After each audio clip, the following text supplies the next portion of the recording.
Our top focus story on the broadcast is serious escalation at the line of control in North Kashmir, in the Kupwara sector, in Machil sector, and in adjoining sectors in Keran. Initially, it started with small arms fire, escalated to area weapons.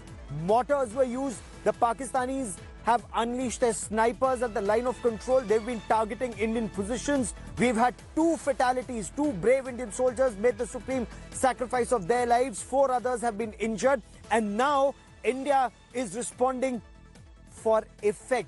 There's been a serious response from the Indian side. I quickly want to cut across to India Today's consultant editor Shiv Arur for more on this. In a moment, we'll also be joined by our editor Defense Abhishek Bhalla. But Shiv, to you first.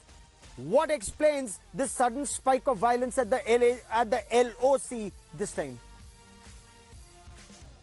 Gaurav, this is a significant escalation by the Pakistan Army in North Kashmir's Kupwara sector. It began with an unprovoked ceasefire violation in the Naugam sector this morning, in which 2 soldiers, as we reported, were killed in action and 4 were severely injured.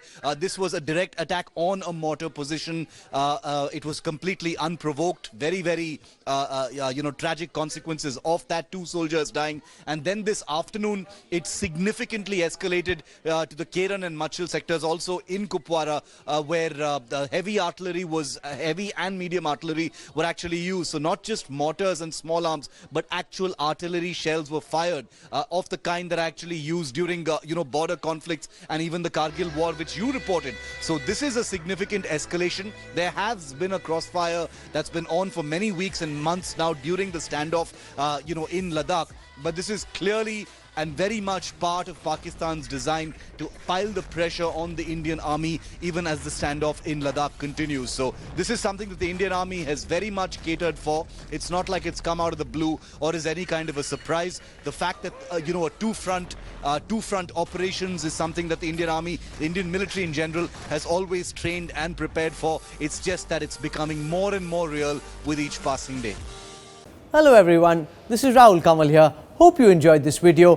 For the latest news and analysis, like and subscribe the India Today YouTube channel and don't forget to press the bell icon to stay updated.